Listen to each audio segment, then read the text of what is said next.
Alright, so I'm back working on my 2005 Toyota Corolla S 1.8 liter. Now, I've tried to get this stupid car to start, and if you've been following my other videos I've done on this car, you'll know that I replaced the alternator, the battery, the water pump, all the hoses, and so on and so forth. Then I tried to crank the car over, and it just would not crank over. It wouldn't start. It would crank like a champ, but it just wouldn't catch, or if it did catch, it would run for like a second and a half, and then it would die. Okay, so I'm trying to figure out what's going on. First I thought it was my fuel pump. I went ahead and replaced that. It wasn't the fuel pump.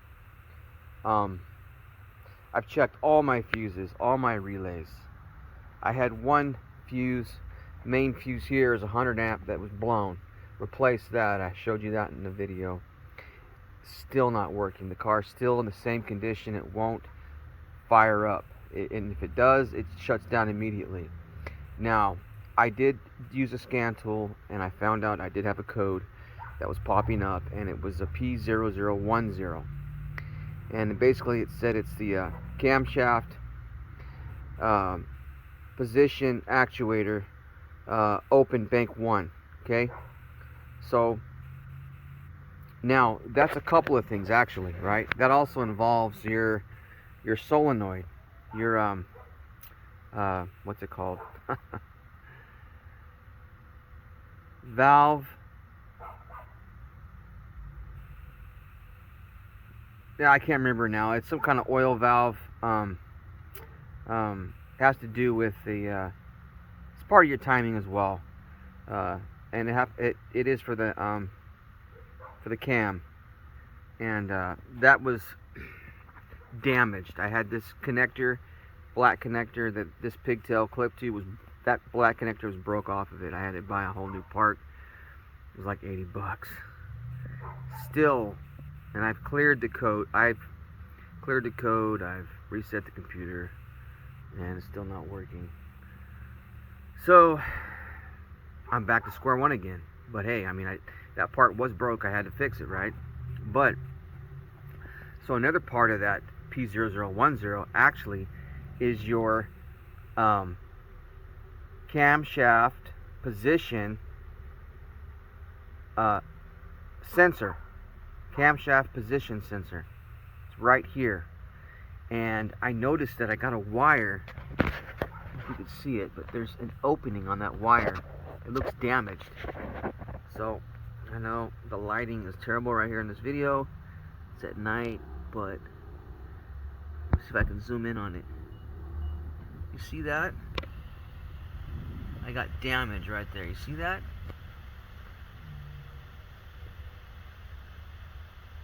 So that's maybe why it's not working. You know, and that's why it's reading that it's open. The circuit is open, bank 1. I'm not really sure, but I got a new sensor, a new camshaft positioning sensor. I'm going to install on this right now, and I got a new pigtail I ordered through Napa. It's that gray pigtail because it's damaged. It's too close for me to try to splice it to the end of the connector, or the edge of the connector there. So I got a whole new pigtail with like about an 8-inch lead on it, and I'm gonna be getting that come in tomorrow, and then I'm gonna splice that new pigtail into my wiring up here somewhere. Use some butt connectors, do a real good job on it, and then hopefully that's gonna do the trick. If it doesn't, I'm at the end of my rope on this one. I think I'm gonna have to. If it doesn't work, I'm gonna have to take this into a shop, have it towed to a shop, and just pay the money and have the shop diagnose it. You know, I mean, hey, I'm not a mechanic. Okay, I'm just a guy trying to get his work car going. So I'm gonna drive this to work. You know, I'm trying to help other people out as well with my videos and how to repair their own car.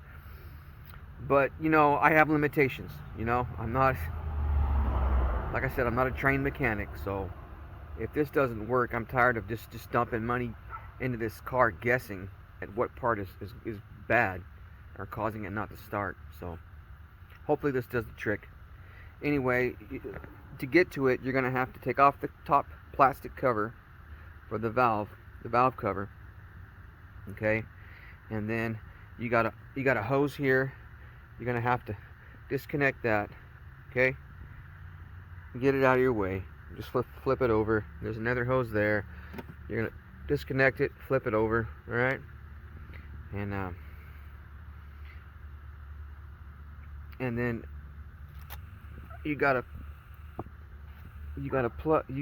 this is your fuel rail. These are your fuel injectors right here. Okay, you might want to disconnect this lead here so you can kind of move it a little bit out of your way, because you got to take this clip off, and then right under here, oh, there goes my tool.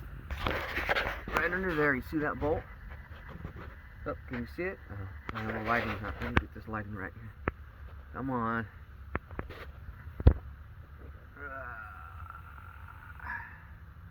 There, that bolt right there.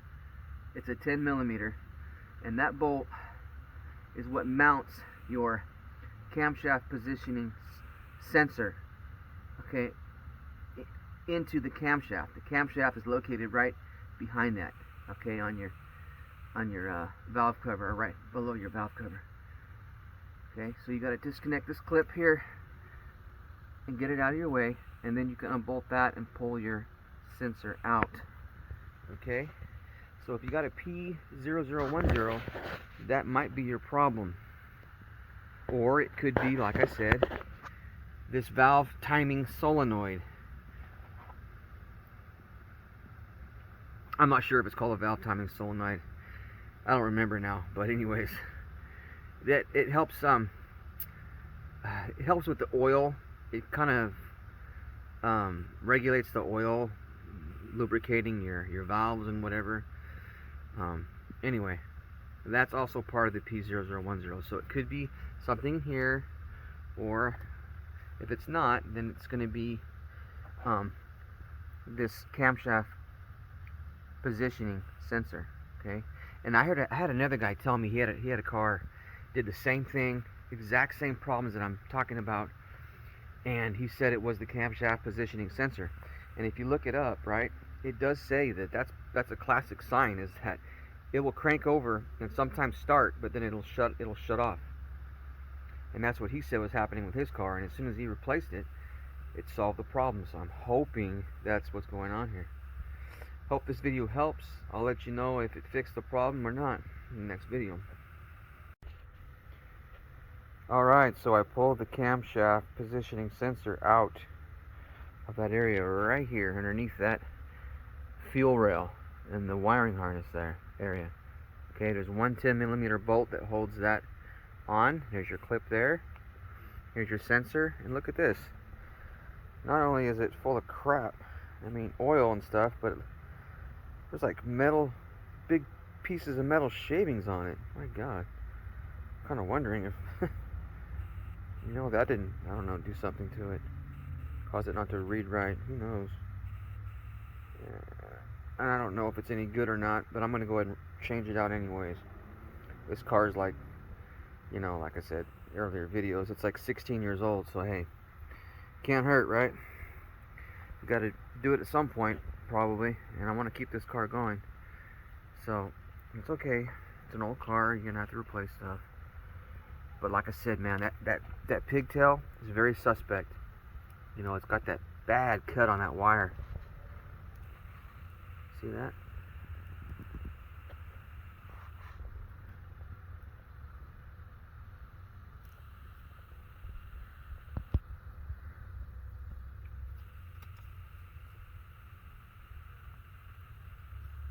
Let me get this here. You sucker. See that cut?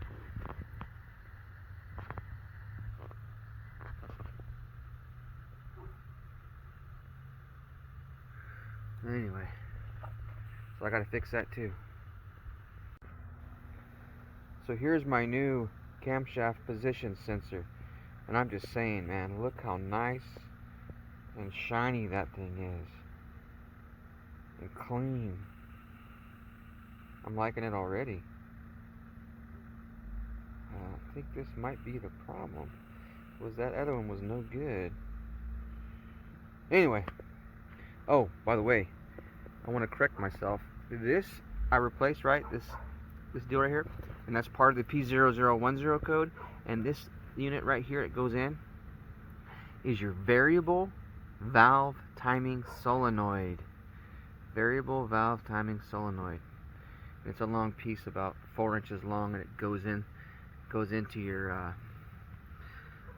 valve cover at the top of your head there. And you got one bolt too that holds it in there. It's on the bottom somewhere. Can't see it, but anyway. That's good though. That's a new one. I replaced it. And that pigtail looks good. The leads look good there.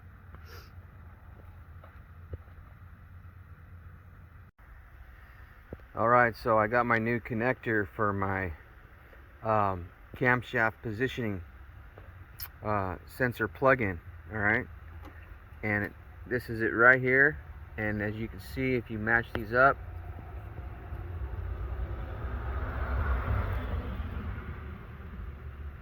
they are identical. Okay, make sure that they're identical before you splice it in. And that comes with a nice little, you know, maybe a 7-inch lead, 8-inch lead on it. And the part number from Napa is EC2229 connector. Okay, and I think it uses the same for the crankshaft and the camshaft. It'll fit both. Anyway, so I'm gonna get my little razor blade knife here, and I'm gonna carefully trim back some of this plastic covering the wire, and then I'm gonna clip it, you know, about right here, clip it, and I'm gonna use some butt connectors that I got and splice in this lead into these wires here, and should be good to go. Because like I said, I got a cut on this wire, pretty good cut, a gash, and I think that's what was causing it to mess up. See that gash right there? Don't know how that happened, but well, we'll see. We'll see if this does it. If not, I'm going to take it into the shop. Okay, here's my butt connector. You want to buy the 22 to 18, or vice versa, 18 to 22 gauge butt connector. Okay, that's the size you want. And make sure you have the right tool. There's a special connector, you know, like electrical connector crimping tool. See how it has that weird looking shape in there? That is the perfect shape for crimping those butt connectors onto your wire and making a solid, tight, clean connection. And I got room here to do it the rest of the way once I fit it on the other side of that wire over there. Because I've done it in the past, you know, like an idiot with like flat needle nose pliers, and it does not do the trick. It comes loose. You'll have a poor connection. Just spend the money and get some of these. I think I got them at, like, I don't know, Lowe's or Home Depot. They probably got them at both in the electrical section. It's a crimping tool. Anyway,